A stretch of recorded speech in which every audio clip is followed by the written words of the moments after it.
You good? All right. Okay, technical issues solved. I think we're up and running and streaming. If you guys want to follow along, that link right there on your device will move along on the screen if you need to see it closer. Louder? Mic's off? Or? No. Do you need me to speak louder? Yeah. Yeah, I've been diagnosed with permanent indoor voice, so I'll try to speak up. So anyway, yeah, if you want to follow along, there's the link. We're going to talk about progressive web apps, or PWAs. I decided I wanted it to be a little more interesting than just business clip art, so I went with dinosaurs initially. Yay, dinosaurs! If you don't know about Unsplash, it's good free stock photos, great stuff. That'll be fun. Sadly, there's still stock photos of dinosaurs, so they're not all that exciting. I gave up on the photography and went, okay, I'll look for dinosaurs, but then I'll only use things that don't have dinosaurs in them. So I tried to pick stuff that's easy to recognize. Every picture is different from the other one, so you need me to go back to a section, say, hey, go back to that one with the chihuahua juggling the flaming chainsaws, whatever it is. And yes, I made that up, and then yes, Google actually had a result for it. Yay, Internet. All right, so just a quick outline. We're going to talk about why you might use a PWA, what they can do, how well they're supported in the browsers, do a little bit of a look at some case studies, different major companies that have adopted them, how that's worked out for them, and then we'll go through the technical things of what makes this a PWA and how do you code that. So real quick, the benefits and features. So the term was coined back in 2015. The guy that worked at Google said, hey, we've got all the stuff that's kind of coming together. Here's this way to use all those features that I think is interesting. And so he came up with a list of things. They said, this is what makes it like an app. This is what makes it a PWA instead of just a website. So you've got things like progressive enhancement, where it adapts to different browsers properly. It's responsive, so it fits on different desktop sizes, phone sizes, whatever. Works offline. That's one of the major ones. It can launch full screen, splash screen. When it loads up, it feels like an app. It's secure. The content's up to date. You can send notifications. You can install it, and you can link to it.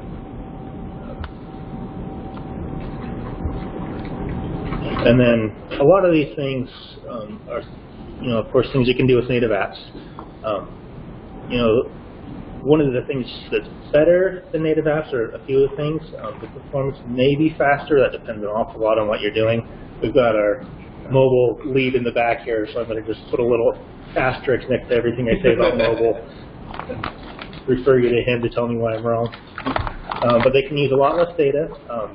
They are searchable for SEO. All your content can be searched by the crawlers, whereas if it's in your app, that's not going to show up on Google search results.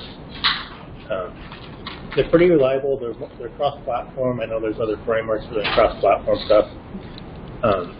But compared to a regular website, they have better user retention, and they're cheaper to build than a native app. We'll get into some of that in a minute. So first off, let's take a look at where you can use PWAs. Obviously, every browser is different. Not all users are on all the different devices. One thing I hadn't realized when I started researching this is how much of a resurgence desktop has had. So we hear about mobile apps, the iPhone store, everything's mobile, yay mobile. But if you break it down by the statistics of what people are using when, during the day, desktop is a lot of the traffic that's happening. And then, of course, in the evening, as people go home, they're more on their phones and tablets. So it's important that you get, not just mobile or not just desktop. You want to be able to reach out to all of those. Usually going from that same site, statistically, about a third of the web traffic comes from desktop. And about 50% of all traffic comes from mobile, and then I'm not sure what the other stuff is. But you can put a PWA natively on any of those places. So they install very similar to a native app. in some ways. It's a pretty streamlined workflow. But one of the advantages to doing both as well is, yeah, there's a lot of smartphones out there, but they're only about 1 in 5 of the total web traffic out there in the world. So it's a way to get your app to way more users. Another aspect of why a website needs to be responsive and why you need this range of capability. These are the top 10 screen sizes from July of this year. If you look up at number 1 there, 640 by 360, I think most of our watches probably have more resolution than that. So you've got a lot of people who are on these tiny underpowered devices. They don't have space for your app. They don't have the data to, to stream stuff up and down. They want something super lightweight. Is that worldwide? I think so. I would have to go look it up again. So let's talk about the install experience really quick. So this is what it looks like on iOS. Add to home screen has been available on the iPhone since day 1, I believe. In fact, originally, when they announced the iPhone, they were like, yeah, it's going to be HTML5 apps. And then they turned that into the App Store and took over the world. So you add to home screen. There's a couple of things it doesn't do. So it looks more native, but it doesn't let you share tabs. It doesn't tell you when the user's installed it, so you can't respond to that as well. And it doesn't work in the derived browsers like Chrome. It only works in native Safari. So Safari is the new IE. Sorry, it just doesn't do what everybody else is doing.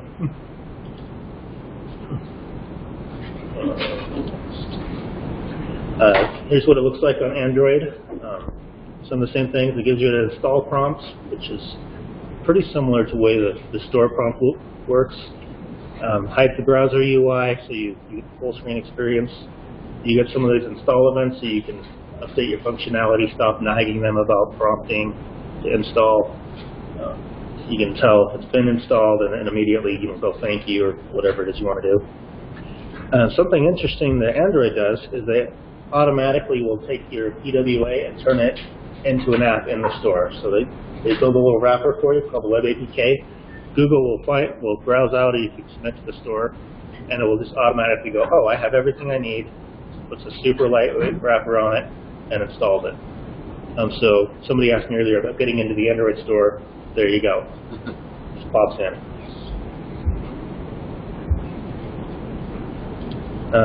Here's what it looks like on Windows and Linux. This is from Chrome. You can go in and find the little menu and say install this app, or you can flash the little pop-up that says add that. And then when you install it, you get the same experiences as you would with any other native app. On Windows, for example, it's there in the start menu. You can pin it. You can show it down on the taskbar. It'll show notifications on the side, just like other apps. It does show an uninstall option as well, but that's sadly a lie, because all of those just links for any app. Just open up the store or the control panel and say, oh, which one did you want to uninstall? So that's just Windows being done. And then the other odd thing is it doesn't actually uninstall from there either. It's installed as a Chrome app, which has full support, but you have to manage everything through the Chrome interface for that.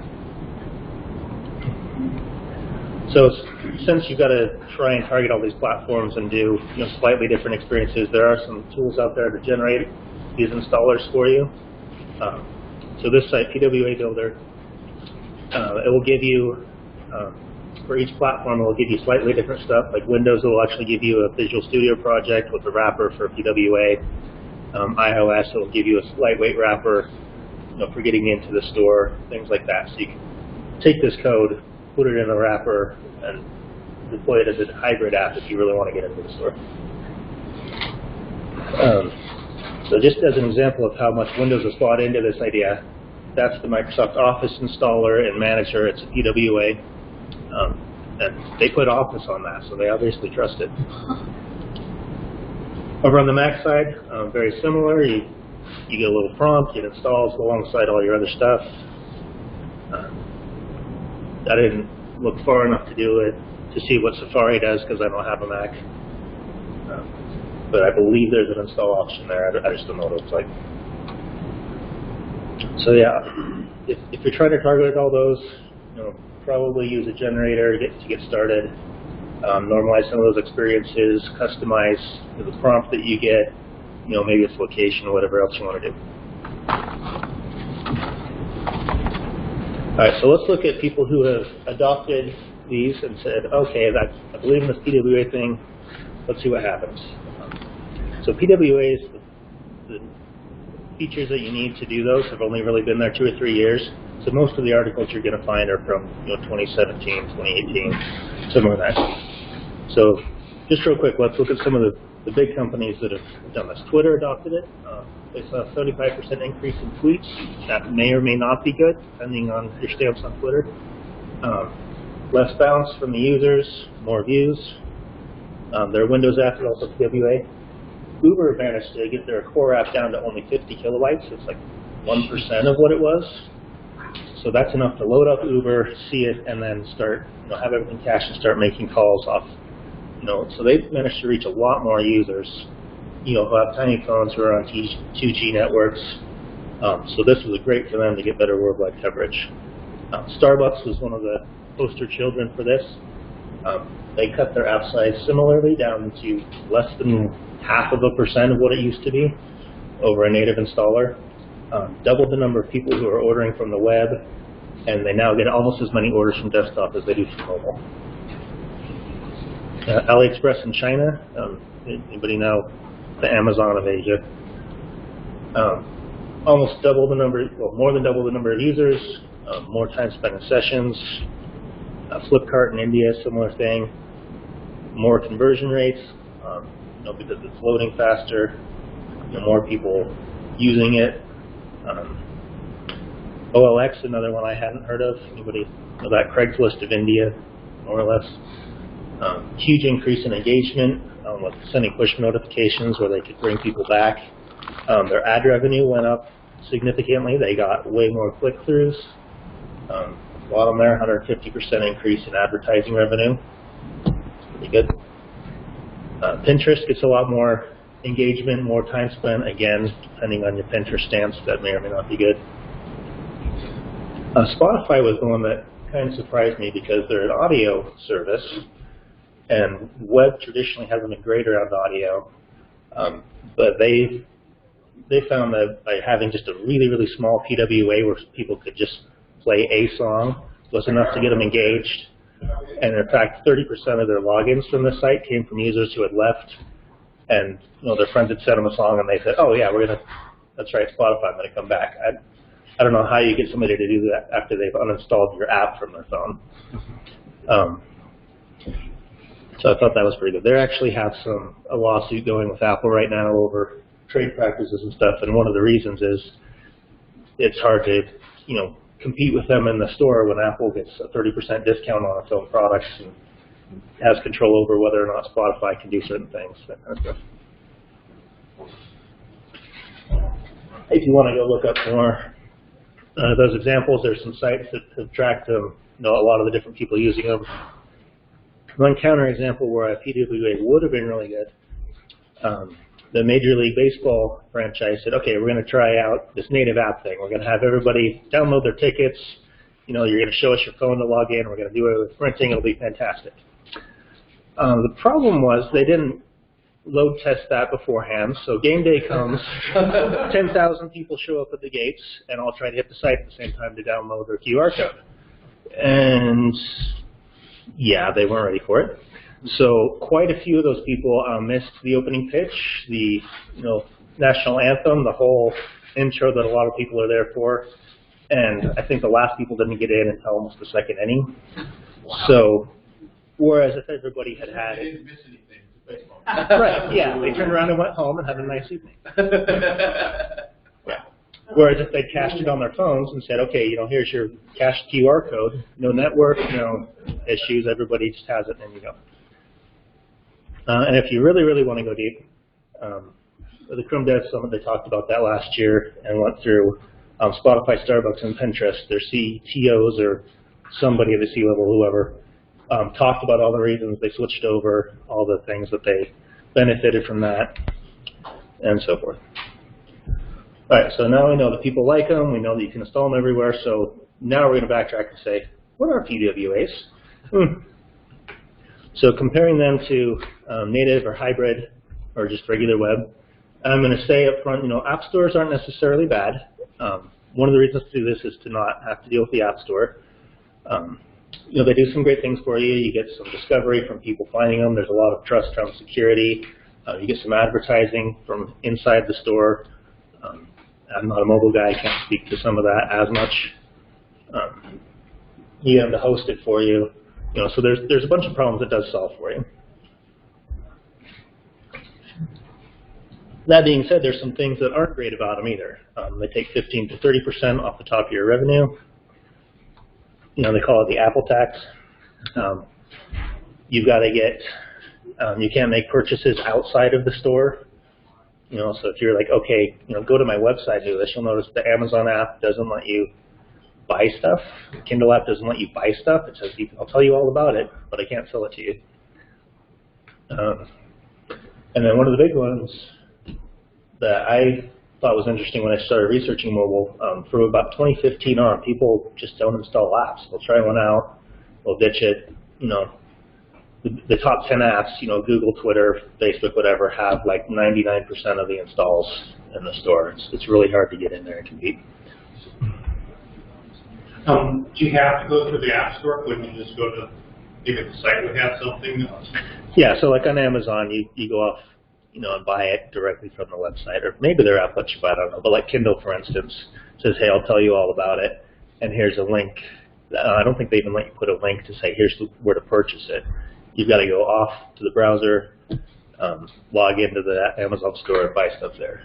So that's a disruption in the workflow that people aren't going to get all the way through that. Yeah, you can't even open the browser from the app. Yeah, you can't even link to it. You say, oh, go to I'm going to hit this button, go to my website, put your credit card in, done. Nope. Yeah. Apple doesn't get its tax that way. Real bad.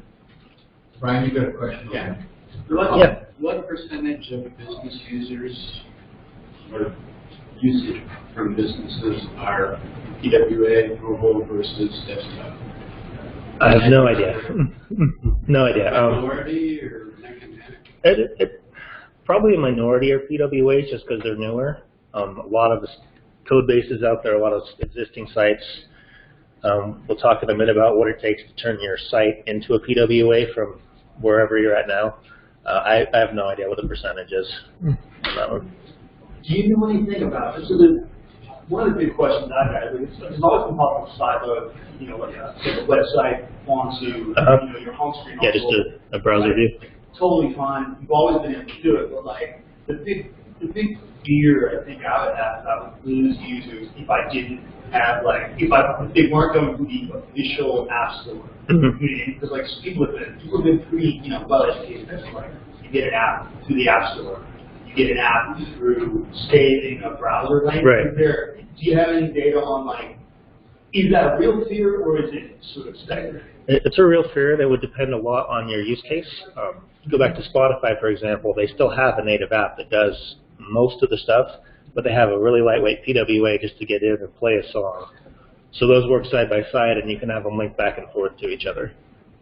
So yeah, if you're doing something really intense with the native hardware, or if you've got a lot of stuff in there that's driving your revenue, yeah, I'm not suggesting you get rid of your native apps entirely, but this could either complement them, or if you've got a small thing you're starting out, this would be a good starting point that gets you a lot of the way there before you have to do anything else.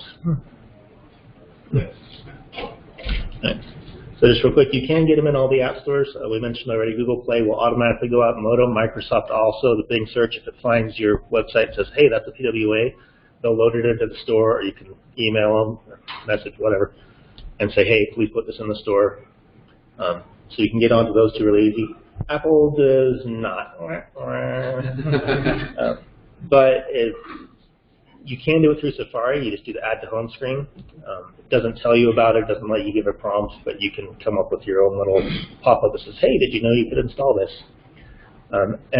Since it is just HTML, CSS, and JavaScript, it'd be pretty easy to wrap in Cordova or some other hybrid wrapper to get you into the native stores too.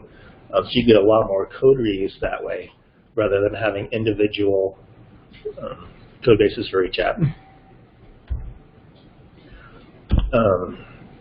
So some of the other advantages compared to native apps are pretty close to 100% code reuse. You're not learning any specific languages, like Objective-C or Java. You're just using, web technologies.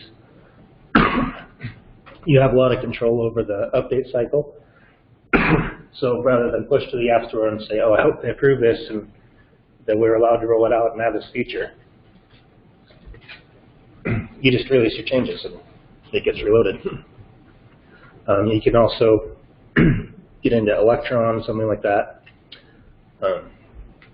PhoneGap, wherever, and there's, there are native tools within all those, but you don't necessarily have to use it. It's easier than building out a whole project there, possibly. There's less install friction. So, as you're working through the pipeline, show the app, load the store, read it, hit install, actually install it. You lose a lot of people, as much as 20% at each step. So if you take 3 or 4 steps out, you end up with a lot more users. And then, compared to apps, even after people install an app, that's the uninstall rate over the last year, I think it was. So the top 10 apps, Google, Facebook, Twitter, those are down to about 50% have uninstalled them after 2 weeks. If you get farther down the chart, it's way lower. Most of us are probably, below that green line of the top 10,000, less than 20% after a week. So, yeah, you got an app, yeah, you got people to install it, but maybe they left. And then, last comparison, PWAs compared to just a standard web app.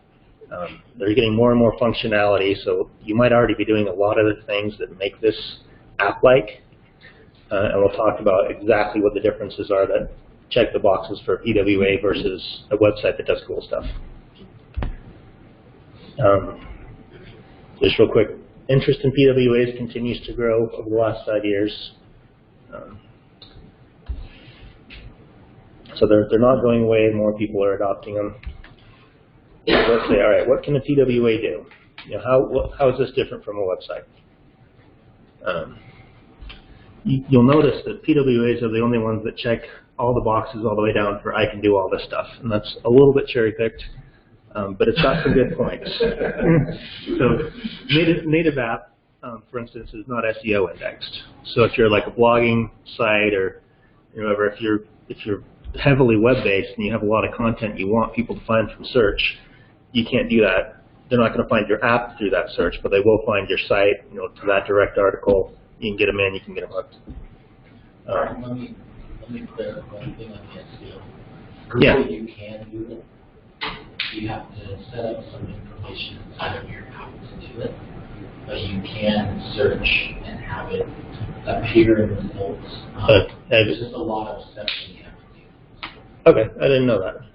So if you guys couldn't hear me, it says Google can actually index your app. You just have to do you submit the content periodically or? Okay. Yeah, and usually that process happens when you put into the App Store. Okay. But you can do some of that, and especially when you're searching content on your phone. So let's say you pull up the searching feature within your phone, like the native search, it will look at some of that information that's within your app. So if you specify, let's say, for example, you're searching just recipes and you have an app that actually stores recipes, it will provide that in the search. Okay. That's part of that data. But, I mean, you really have to, there's a lot of work. It's not, hey, we're just going to put these keywords in there and it's all good. You have to set some time aside. With the SEO, if you were going to do that, like, within a native app, you can start SEO there. Do all the sort of search results you need to link out to a web analog?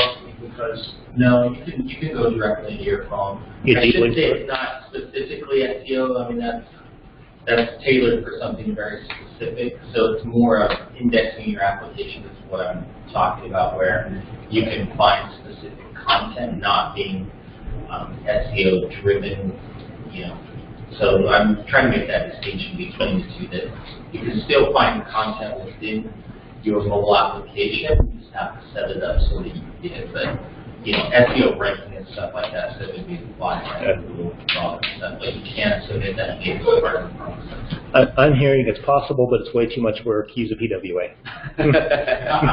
Yeah, you can make changes when you need to on that fly versus installing a new application. Okay. The other noticeable difference is compared to a regular website is offline mode, push notifications, and that you get things like GPS, some of the native hardware assets. So with the push notifications, I mean, again, it's big, like the elephant in the room, right? It's like Apple and being far from the App Store. So when you say push notifications, if I'm on iOS, like what does that entail? It'll I've implemented like 8 push notifications on iOS. It's pretty thing. right. You mean, like, is there a PWA analog? So, like, okay, you go out and start another thing, PWA on your phone, like, how push notifications work, especially on iOS, because it's half the market, and it's probably the top half of the market. Right. I know they will do notifications once it's installed. I'm not exactly sure how the push works. I have a little section at the end that shows how to set it up and what it looks like on Windows. I didn't get all the way through doing it on my phone. But I believe it shows up just like any other notification, the little icon at the top, the little slider bar and everything. And you've got to tie into a back-end service, obviously. There are a lot of ways to do lightweight apps, data entry, stores, browsing type stuff. What about heavyweight applications like stock charts, data analysis, statistical analysis? Right. Are there any examples of that out there probably are. The limits of a PWA as far as something really data heavy like that are going to be the same as the limits of any website, where you've only got so much room on the device, you've only got so much memory access, things like that. So for something really intense, I imagine the performance is always going to be better on native because you're running inside the browser engine. That said, you can do some really good visualization stuff. Maybe you offload some of that back to the server and just push results in and out. So again, it'll depend on your use case. If you have specific questions about can I use this feature, can I do this, caniuse.com is fantastic. And there's also a site called What Web Can Do Today, which is very appropriately named. And it runs through, so I took a bunch of screenshots from there. We don't have to look at all of them in detail. It says, what are the kind of things that you can do? So these are the checkboxes or crosses for Chrome. If I get in, you can take all the same input. As anything else, you can record audio and video with playback sound. There's a little bit of tentative support for some VR stuff. Nobody has really sorted that out yet anywhere anyway, so I'm not worried about that one. But you can detect screen orientation. You can go full screen. You can even present to other browsers, other windows. Can PWA access the fingerprint scanner? I don't think so yet. We'll get down to that in a minute. It'll respond to some movement, so you can get movement and interactive stuff like that. There's a proximity sensor. Has anybody even ever heard of that? That's what Firefox was trying to do for like NFC stuff. Probably NFC. Yeah, and I think they've abandoned it in favor of Bluetooth and other stuff like that. So the NFC isn't there yet, but you can access a Bluetooth device. You can get to USB on some stuff, at least on desktop. My iPhone doesn't have a USB port, so I don't think it can do that. You can talk to other devices. You can find out if they're online. You can trigger the vibrate and custom patterns, whatever like that. You can see how the battery's doing. Maybe adjust how intensely you're processing your data stuff, your visualizations, whatever it is. You can get to some of the operating system stuff. They're working on a spec right now for contacts. I think Chrome in the next version or two is rolling out a contact. I think it's in origin trials right now. So some of that stuff is coming.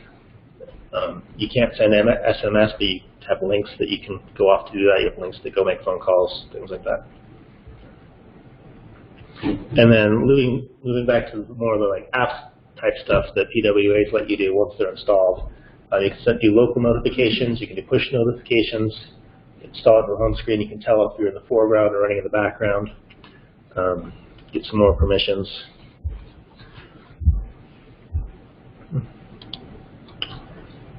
You can do offline mode. You can sync stuff in the background. You can take payments. So there are some things you can't do yet, but just about everything that you want to do, you can do from the web. So for a lot of cases, yeah, you're not going to do everything, but not every client needs everything. So maybe a PWA is enough for a lot of use cases. Okay. Let's look at what are the requirements to actually make it a PWA. So you can do all that stuff anyway. You might even be doing some of that. After Alec Russell is the guy who came up with the term, wrote an article in 2016 that said, okay, there's been a lot of interest. Here's exactly what makes it a PWA instead of just a fancy web app. So you've got to use SSL. You need to have a logo. You need to have a manifest that tells it what to install and cache offline. And you need a service worker to handle all the offline interaction stuff and the caching. That's pretty much it. Most of you probably know what a logo is and have one. Most of you probably have an SSL cert installed. So we're just going to talk about those last two. So the web manifest is pretty similar to the APK for the apps for the Play Store. It tells you, what's in here, how should I display this, what does it look like, what icons do I put on there, what orientation do you want to launch in. So I think those are all the standard ones, and then there's a bunch of other ones, depending on exactly which platform you're targeting. It looks pretty straightforward, so you just add a link to it in your index page or wherever. If it's not, it's got a little bit of a trick where if you send it in from an SSL site but you don't include the credentials, it doesn't send them for some reason. I don't know what the spec is there, but you can work around that by just adding the cross-origin little tag in there. And then the file itself is just a JSON file. It says, here's the name of my app, here's the icons I want to show, here's where I'm going to start from, and that's pretty much it. I included two different icons there, so you can use, include a range of sizes, and it'll pick the right one depending on your browser, things like that. So those are basically the options. They're fairly self-explanatory. Theme color is one I think might not be immediately obvious. So it uses that to determine the color of your splash screen and the little menu bar at the top of your phone. And then there's some other ones that happen that are used in the app stores, except Apple, because they don't want PWAs enough yet. But you can give it the description that'll show up in the app store, the rating, what native applications you might tie into. So going back to Spotify again, you can say, hey, these other links that are going to do fancier stuff need to go off to this native app, and it'll link directly over to them.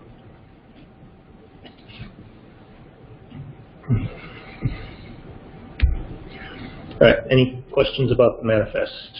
Is the manifest only used in the context of PWAs? Because I've heard of the term before. It almost seems like it predates PWAs. Yeah, I don't know exactly how long it's been around. I'm not sure what else it would be used for, though. Anybody else know the name? Android used a manifest, didn't it? Right.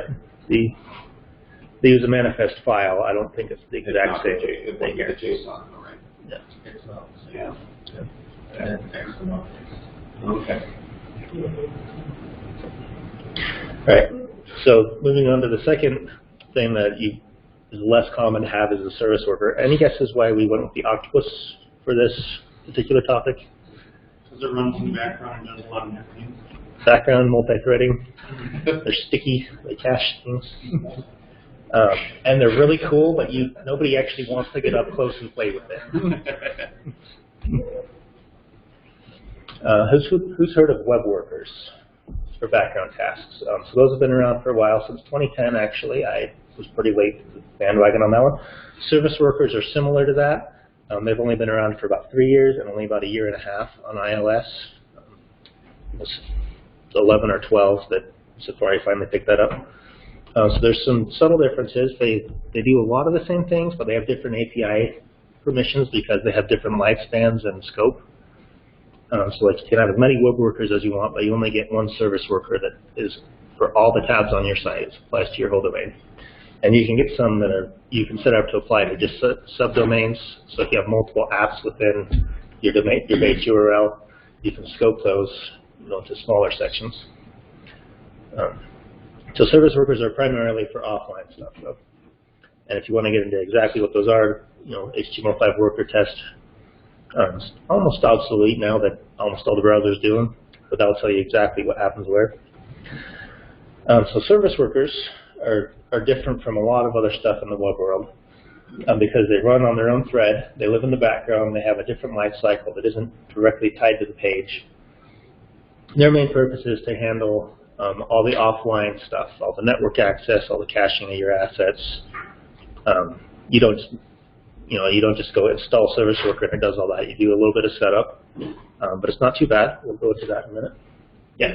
In here, in an application, like the application is the proxy for what? You guys have web application here? Yeah, so that's your website. In this. Oh, so this is on. Yeah, web app. Yeah.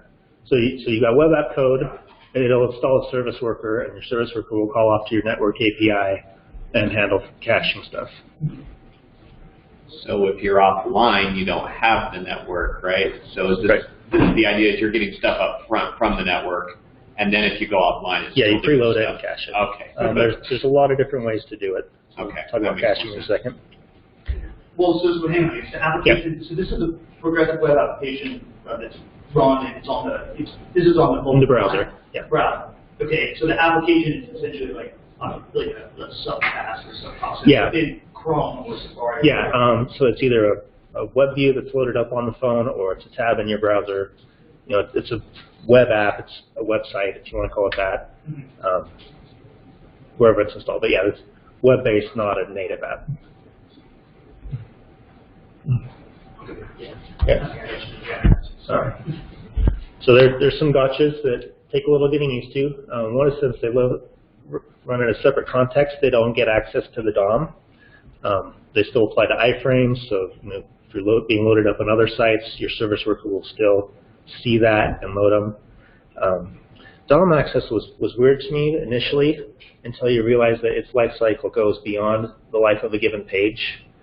So if the DOM is not there because it's closed, why do you need access to it? So you communicate back and forth with messaging. You send events in and out just like you do with the web worker. They can import and run other scripts, which is a little bit of a concern for security stuff, so you got to be careful about that. So they load background. They're basically a proxy that takes over or can take over all the interaction with the network. So that's why SSL is required. That's why you got to set them up right.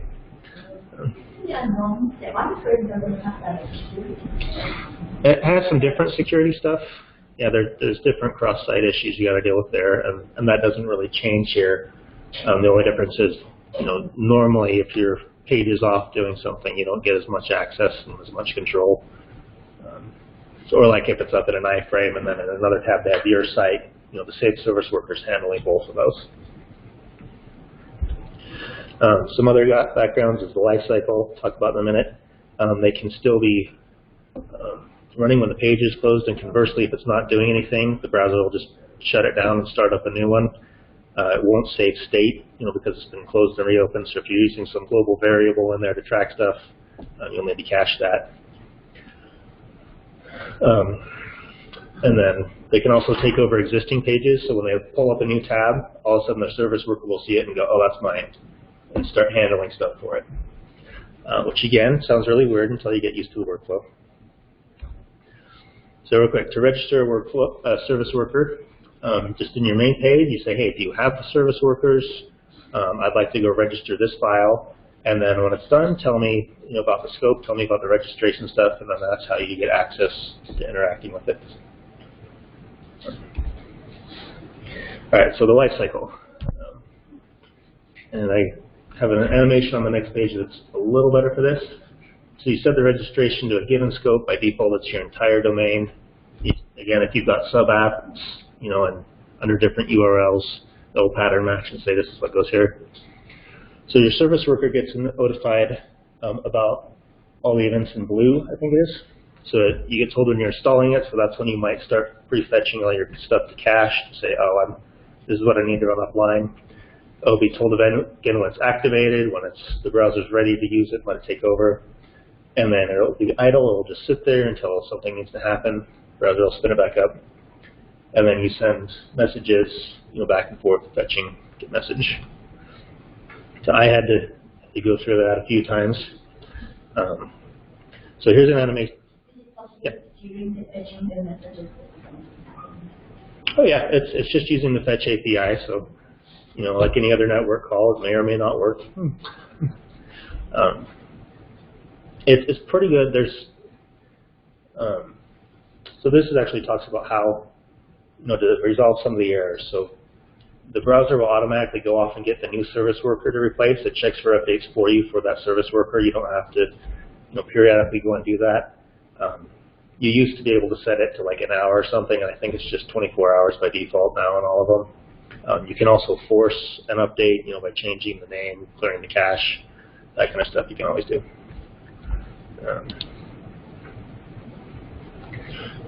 So when you do a replacement, the new one from the server gets installed. The older one's active until it's done doing whatever it's doing. So it gets installed, it's told it's waiting. When the active one finishes, it's disposed of, and the new one just takes over. If you really need to fix a bug or something, there is an option to say skip waiting, and it'll just kill it immediately and take over.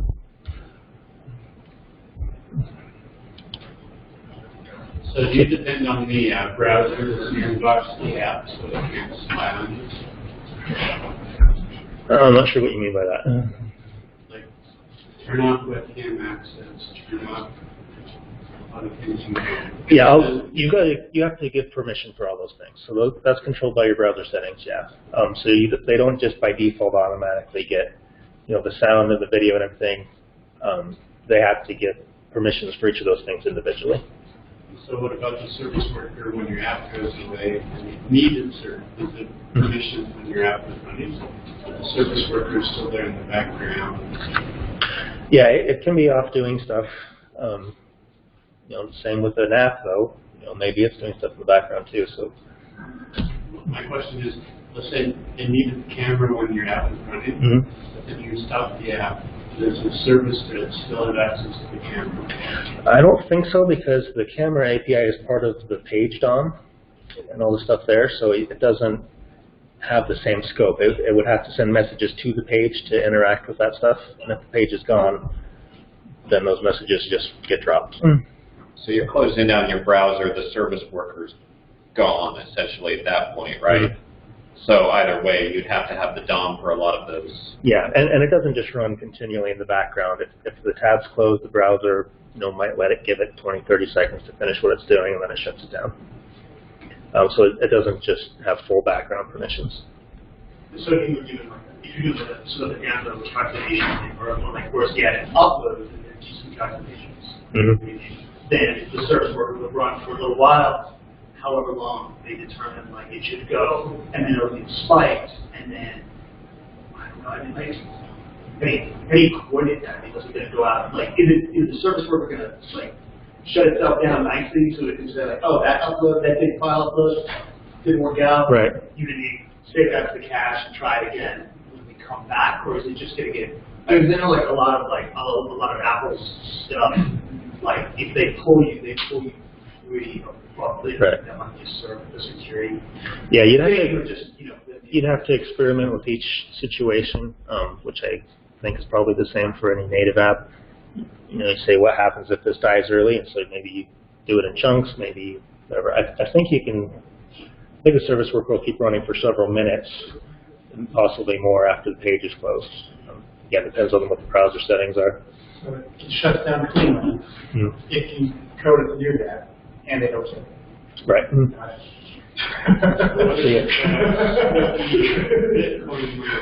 Right. It's in the background and still do Yeah, we'll check stuff like that. So these are some of the APIs you can use or not use. You don't get a XML HTTP request because that's a DOM thing. So you're using a fetch event. You can use server-side events. Anybody ever used server-side events? I've had it fall back to that Yeah, sometimes, but that's never what I have out of on the with box. It's always WebSockets, right? Yeah. So you can do a lot of that background communication for processing like that. For storage, you don't actually get some of the default ones because, again, those are tied into the DOM APIs. But you do get IndexedDB and cache access. And depending on what you're doing, there's a lot of libraries that will wrap this stuff up for you anyway. So you'll probably want to be going with those. So what exactly is the cache? Is that's not obviously not a window object, right? Because it's not part of the DOM. No. Interesting. So there's a cache as part of the browser. Yeah. Okay. It's got a whole caching section. So you can do a lot of stuff with it. Just not DOM manipulation, but you do background work. You can centralize your storage and caching. You can prefetch everything you're going to need offline. If you want to go into all the details, MDN has a bunch of stuff. All right, we got like 5 more minutes. Let me just throw through some of the coding stuff. Again, there's some generators. There's some tools that help you get it set up and running on this. Flowbox is a popular one. Handles the caching, the sync. It's got all these strategies defined for you. That will help some of that. They use, I think, 5 different default versions. One of the sites I found that was doing all this research, the guy does PWA consulting, and he's like, yeah, I have 24 standard caching strategies. And I was like, that seems like too many. So yeah, you got to decide, do I start doing things like caching immediately? Do I go to the network first, or do I go to the cache first and replace it? Things like that. On the front end, most of your libraries will have a library that's already built to interact with this stuff for you. And then this is a really good live coding workshop, which we obviously aren't going to have time to go all the way through. It takes a little weather app that goes off and loads the weather forecast. It goes from that up and running to adding the manifest, adding the service worker, handling the cache and stuff like that. So just going to show you a couple of code snippets out of that. Registering the manifest we already looked at.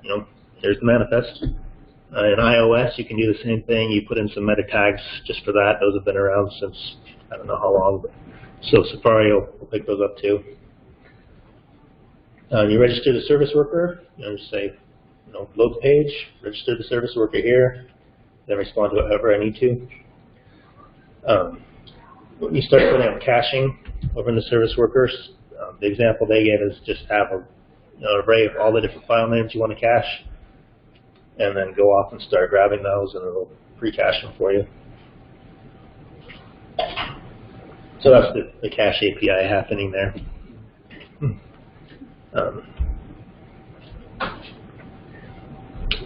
So here's an example of when your service worker is activated or replaced.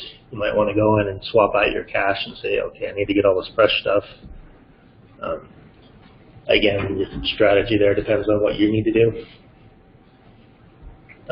So they just have a different cache for each version of the service worker. Oh, new run, throw everything out, new stuff. So this is the setup for once that cache is set up, this is how they handle the offline mode initially. You say, okay, here's a page to show I'm offline. So it does that by going, okay, start a sort of fetch event, go check the cache. If it fails, and then just go grab this offline page and give me that instead out of the cache. So the numbers there kind of show what it checks. Service worker goes out to the network, it fails, and then says, okay, here's the cache page. Sorry.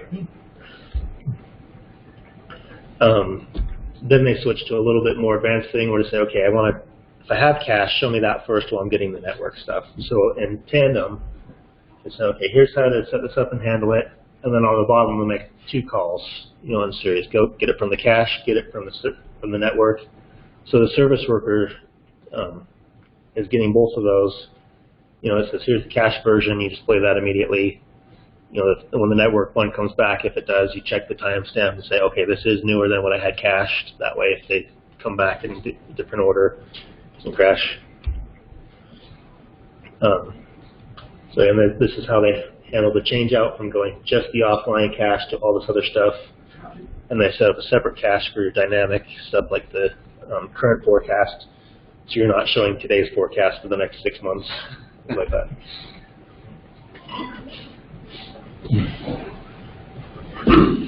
Then they go back into the events, say, okay, wire this up, and say when I match stuff, so just more and more as you work through the workshop. So you get by the time you're done, you've got this full featured offline app that will show you the saved data, all that stuff. And then just real quick, wiring up the install events, you can get a little pop-up. You register it, pretty much the same way as you register anything else. You say, okay, I'm going to listen for this event. And you've probably noticed every website in the world says, hey, I want to send you notifications. Can I install this? Can you get my newsletter, everything else? The nice thing about the install event is you can save it and use it later. So the browser will check and say, okay, they've done enough here that we're going to let them offer to install if they want. You can save that event and then show it to the user later when they, just tried to sign up for something, or when they've, reached some milestone. You're like, oh, I think they're here now. Then you can show it to them. You can handle their response and say, get alerted, whether they installed it or not. A couple more adjustments is setting up the styling. So you can just do that in your CSS and go, hey, if I'm in full screen mode, make these changes. Since you don't have the browser Chrome wrapped around it, you don't have the navigation buttons anymore. So you might need to add a forward and back button that only shows up in standalone mode, things like that. And then we're pretty much out of time, so I'm not going to get into notifications very much, but it's kind of the same thing. You get notifications for the permission. You go off to the service worker and say, hey, give me the current registered service worker until it shows message, things like that.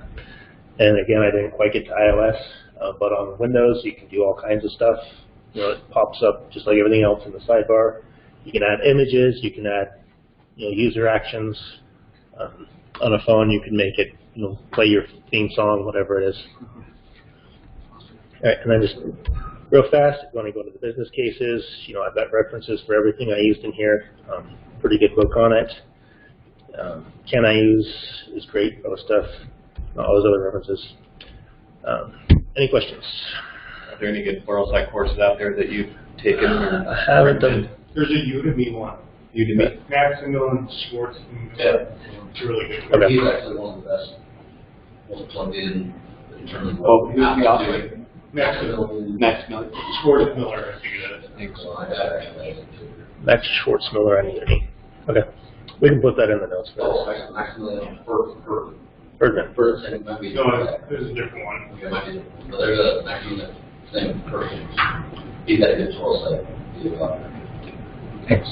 And then there's awesome stuff. I mean, okay, there's all caching and there's all that stuff. So, I'm offline, right? So, Right. oh, my internet's out, but I downloaded something, right? Right. I downloaded one thing. How do you manage that on service worker and caching and all that stuff? Yeah, so let me look at the way they did it here. Let me find the picture. Do first. So in their example, this is weather forecast, maybe it's blog articles, whatever it is. So what they do is say, okay, give me a cached version of it if I've got it, and then try the network, and if it's not there, just stick with the cached version. So do, yeah, get what you get.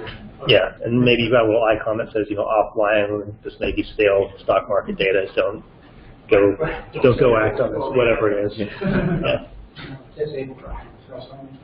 Yeah.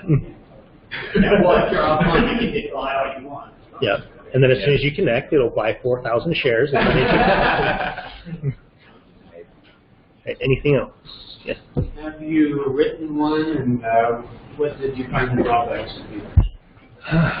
So I went through that workshop. I've added it, preliminary to one or two other things. Most of the stuff I built has been small enough that it's, kind of a nice little bell and whistle, but I'm not critically depending on it for stuff. I haven't built anything big with it that's in production. So, anybody that can speak to that of things they've run into? Naming and cache and validation. I know you're going to run into those. There's some constraints iOS on the homepage. They've got some weird things like it works in Safari, but won't work with the apps on streams. Like the camera stream is a big one. So Okay. we should really optimally want run to those, I guess, the process of the background. So that was all about years ago. Okay. Safari's still dumb. That's a big one. Shock. All right. Anything else? No? All right. Thank you.